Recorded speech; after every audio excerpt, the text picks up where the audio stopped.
Welcome to the Dog Trainers Podcast, a podcast created by dog trainers for dog trainers or anyone who's ever fallen in love with man's best friend. But no, dude, that's super interesting. So here's a question.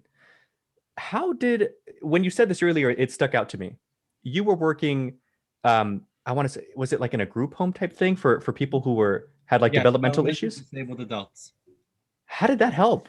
What sort of information in that job carried you a little bit in dog training, or did it not? Yeah, I'm not sure that it did. I was always connected with that community. I grew up with a brother who's severely physically disabled.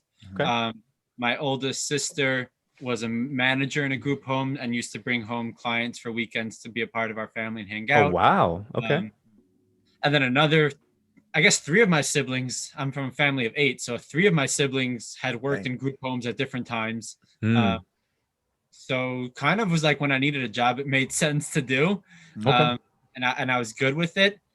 They didn't like me so much there because I didn't follow their rules, in the sense of, I believe that people who are developmentally disabled should still be treated as adults, not as children in a big body. And that means that they should be able to make their own decisions, knowing that there's consequences for eating a muffin at 4 a.m. You're going to have a stomach ache. Yeah. Right. Yeah. And things like that. So it was an interesting one, but I don't know necessarily that I learned much from working with that in that job that I carry over to dog training.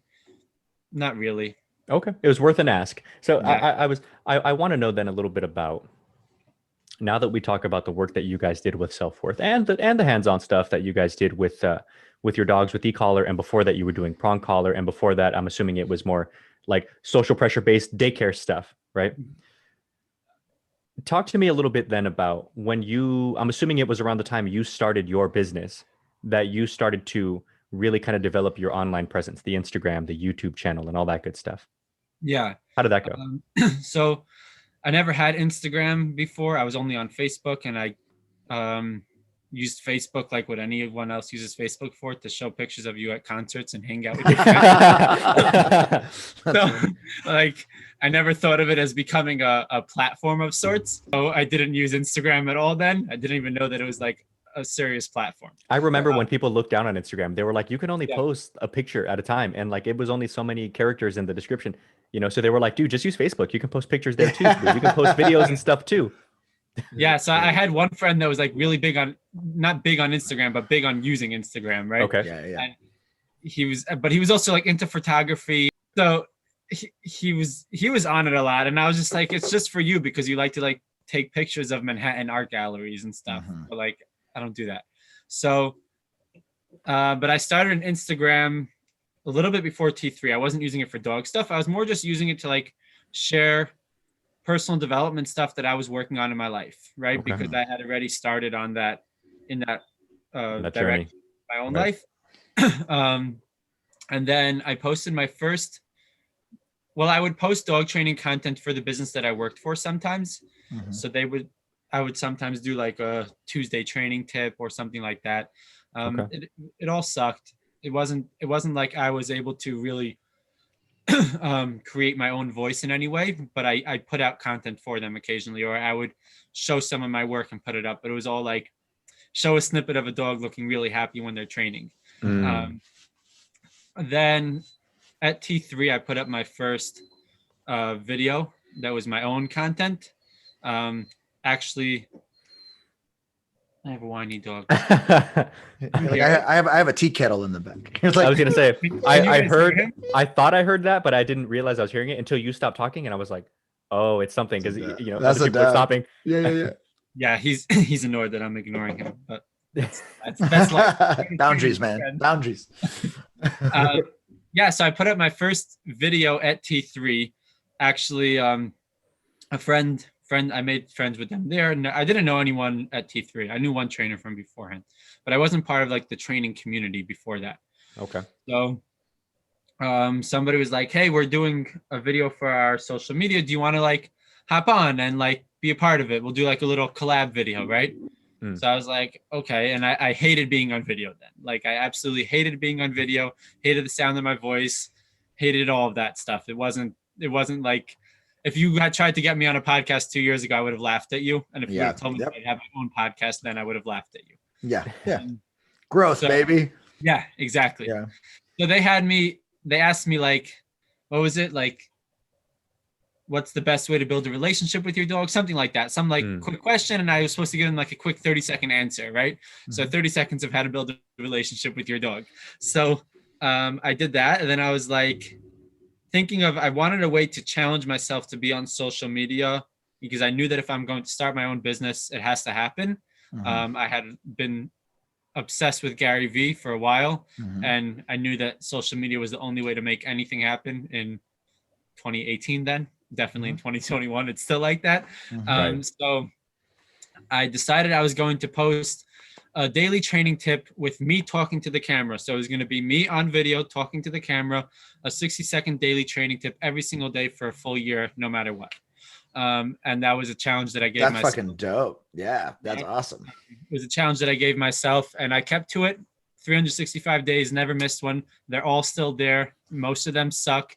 Well, the content is pretty good, but my confidence, you can cut if you watch. I was going to say, I was going through your Instagram. I think it looks good. Yeah, don't go all the way back. You could do some redos. You could do redos now. Yeah. So that was how I started to get myself onto like social media. I just every single day. In the beginning, it was a struggle and I hated it.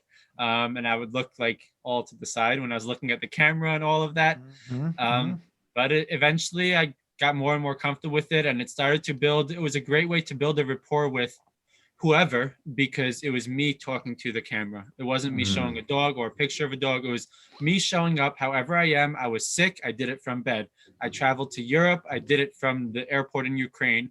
I did it from the airport in Switzerland. Like wherever I was, I pulled out my camera, recorded a video, and posted it.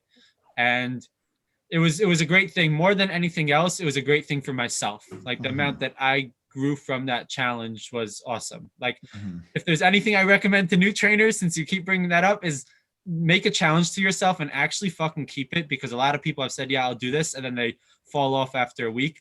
But try it for a month, like 1 month of talking to the camera, not posting a picture, not a words, talking to the camera. Of it could be 60 seconds. You could call it daily training tips, call it whatever you want, but do it like for a full month. And like, you let me know how you feel afterwards, because there's no way you're not going to feel better. It's reminiscent of, and I know it's slightly off context, but there's like the getting rejected thing, like that. Keep asking. Yeah, you like you ask things that are weird just to see if people tell you no, right? It's like you go around and ask people for $1 million. Yeah, I was watching this TED Talk, and this guy was talking about how he's like, I walked into a Starbucks and I asked them at Starbucks if I could be a door greeter like at Walmart. And he was just like, what? He goes, like, I'll just greet people and open the door for them and thank them for coming to Starbucks. Can I do that? And he's just like, I guess, sure. And like, you practice getting rejected, but it's not necessarily rejection, because the funny thing, the biggest thing that keeps people from doing their own social media is their own judgment on themselves. It's their own rejection, you know what I mean? And, you know, I think it's easier for like even me and Mariano to do this podcast because we kind of bounce off of each other, right? But like me personally, like I'm super comfortable in front of a camera, but why don't I post every day?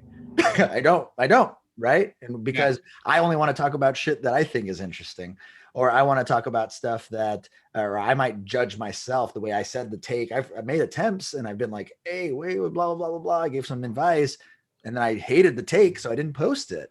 Right. And so I kind of want to do that challenge. You know, honestly, that is a very, very good idea. Yeah. So, and here's another thing too. I think, Russ, you should really reach out. We just did an awesome interview with K9 Performance.